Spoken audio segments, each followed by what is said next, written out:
Hammaga salom. Bugun men ertalabdan turdim. Chunki ishxonadagilar bilan Samarqandga ketayotgandik kunga. Ertalabdan do'konga bordim. Ichishga suv bilan qurt sotib oldim. Menga eng kerakli narsa qurt. Qolgan narsalarni o'sha yerda o'zida sotib olaman dedim. 2 ta narsa oldim, suv bilan qurt. Chunki yukim ko'payib ketardi, ham og'ir bo'lib. Soat 4:30. Hamma narsamni olib Yandex chaqirdim. Yandexda zo'r mashina keldi. Zo'r ashulalar qo'ydilar. Maza qilib eshitib ketdik. Keyin kayfiyatim ertalabdan negadir zo'r. Keyin O'zbekiston mehmonxonasida to'xtadim. Keyin o'sha yerda avtobus kelish kerak edi. Aynan men mashinadan tushishim bilan avtobus keldi. Keyin hammamiz chiqib yo'l oldik. Men sayohat qilishlarni, aylanishlarni, rasmga tushishlarni, videoga olishlarni yaxshi ko'raman. Lekin uzoq yo'llarga chidolmayman. Sabrim chidamaydi. Uxlab ketsam, o'rindiqlar noqulaylik qiladi. Keyin yo'l-yo'lakay ideya kelib qoldi. Vitesa yoki K-pop ashulalarni eshitib ketish, kliplarni ko'rish. Keyin oxiri polniy yo'lda ko'rib ketdim, chunki deraza tomonga o'tirmaganim sababli qatga qarashni bilmayman. Avtobusimiz keyin to'xtadi. Keyin tezgina yugurib borib magazindan narsa oldik. Vaqtimiz chegaralangan edi. Qo'limga ilingan keksi bilan Fusti bor ekan. Fustini ayni kattasi yo'q ekan. Uni tez ichib tugatib bo'ldim o'sha yo'lda. Men bu sayohatlarga borsam, yuklarni og'ir qilishni xohlamayman, ko'p narsa olishni xohlamayman-da. Chunki polniy yo'lda yuk bilan ovora bo'lasiz, maza qilib aylana olmaysiz. Shuning uchun ko'p narsa olmadim, lekin yeyishga ko'p narsa olishim kerak ekan. Chunki bir martagina to'xtadik, ko'p yo'lda 5 soat yurgan bo'lsak, 5 soat hech narsa yemadim, почти chanqadim ko'proq. Keyin qo'limizga narsa berishdi, qanaqadir radio sifat kichkina apparatcha. Unda naushnik tiqib quloqimizga eshitdik. Keyin ular gapirib ketishganda biz bemalol eshita olamiz. Chunki agar u baland qilib ovozligisini gapirishganda biz eshita olmaymiz. Naushnikda bemalol eshitilar ekan. Maza qilib binolarning tarixini, nechinchi yil nima bo'lgan, nechinchi yil nima qilishgan, shunaqalarni eshitib ketdik. Birinchi bo'lib shunaqa joyga, Samarqand yozig'i bor joyga to'xtadik. Amir Temur haqida ma'lumot, bino haqida ma'lumotlarni aytib berishdi. Ma'lumotlarni eshitib, keyin sekin pastga tushdik va sekin yon tarafga qaradik. Juda chiroyli.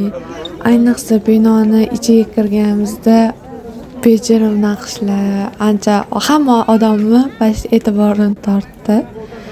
Bu yerda juda ko'p odamlar kelishgan, chet eldan, o'zimizdan. Hamma atlasnoy kiyimlar kiyishgan, menga lekin yoqdi. U yog'ini musiqa orqali ko'rsatishga harakat qilaman.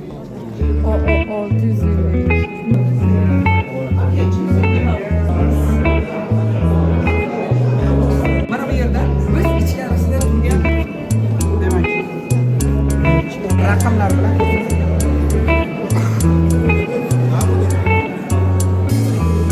Remember the days we were young, wild and free, basic getting sprung. We used to dance the night away, hang out the whole next day, laughing, having fun.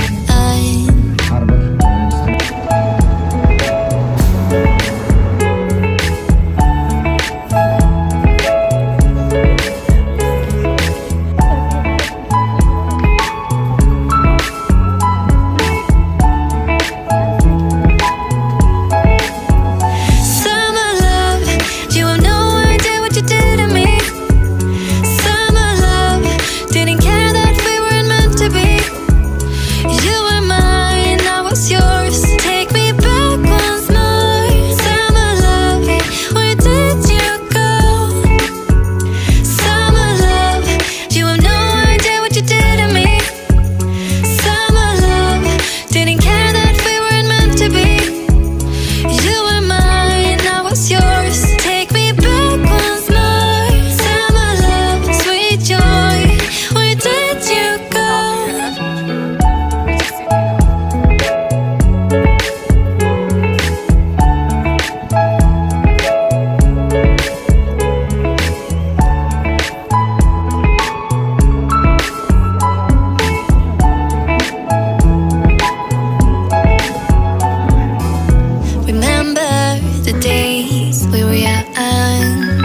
wild and free, basic getting's bright.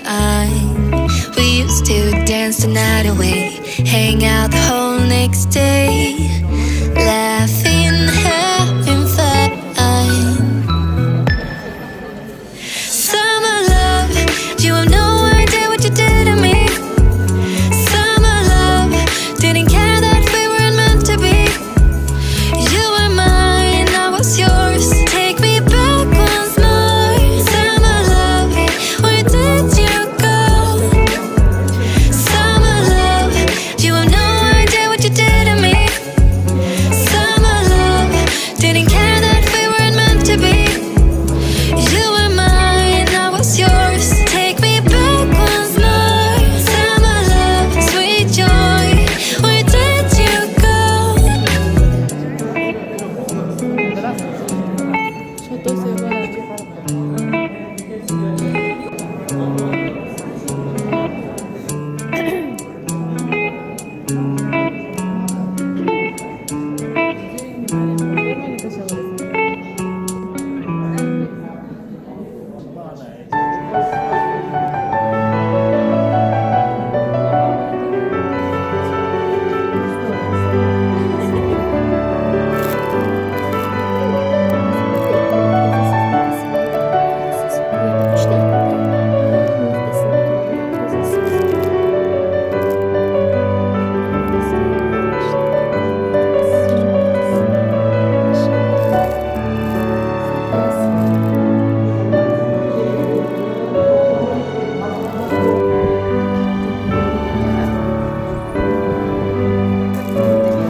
Va nihoyat aylanib bo'lganimizdan so'ng mehmonxonaga qaytdik.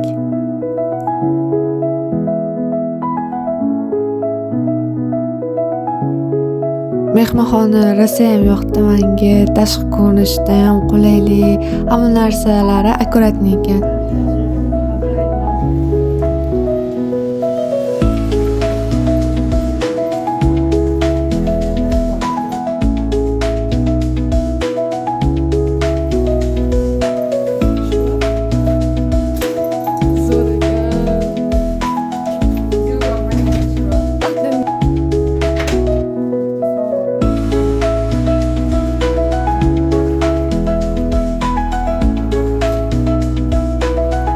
Mehmonxonaga kirib eng qiladigan birinchi ishim bu narsalarni joylab, televizor yoqib maza yotish.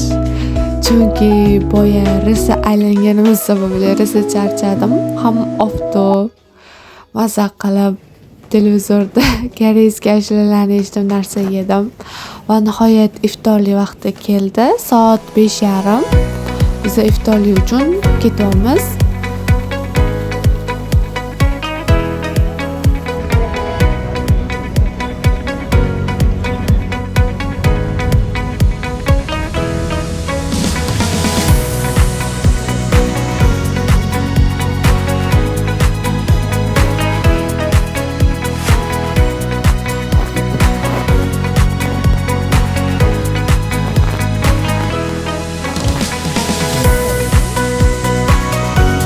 Biz Uzum degan restoranga kirib ovqatlanib chiqdik va restorandan so'ng bizani Samarqand City'ga olib ketishyapti.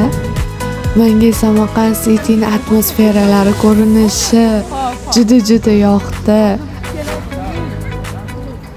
Baş xotin zo'r deydi.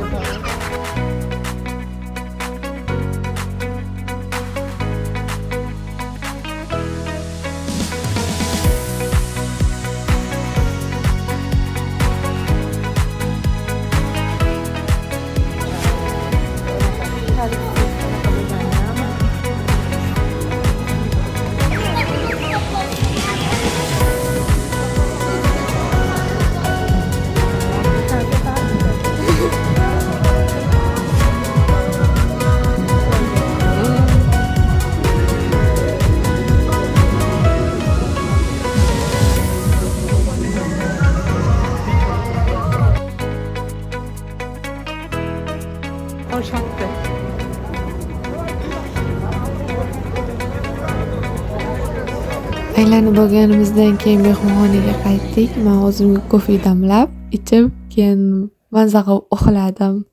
Nihoyat yangi kun boshlandi va men ertalabdan xonalarni, karavotlarni to'g'irlashni boshladim.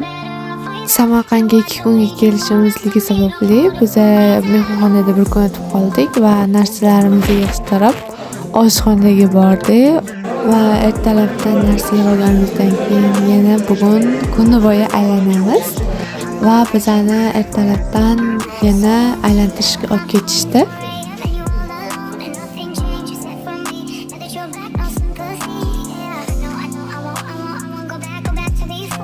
Keyin bizani sayohatda so'ngida qog'oz ishlab chiqaradigan joyga olib borishdi. Ular tabiiy yo'l bilan hech qanaqa elektr energiyasiz qog'oz ishlab chiqarishar ekan. Qog'oz, ko'zlari, keyin yog'i ko'rdik. Yog'ni qanaqa chiqarishligini, nimalar qo'shilishini va qog'oz qanaqa tayyorlanishini aytib berishdi, qimmat qog'oz. Va biz shundan so'ng 5 soatlik yo'ldan keyin Toshkent shahriga kirib keldik. Rosa xursandman. Va iftorlik vaqti kelganligi uchun bizga sendvichlar, narsalar yeyishga tarqatildi. Va nihoyat Toshkent City'dan o'tib, bizani qayerga olib ketgan bo'lishsa, o'sha yerga tashlab ketishdi. Toshkent City kechasi menga rosayam yo'qadi.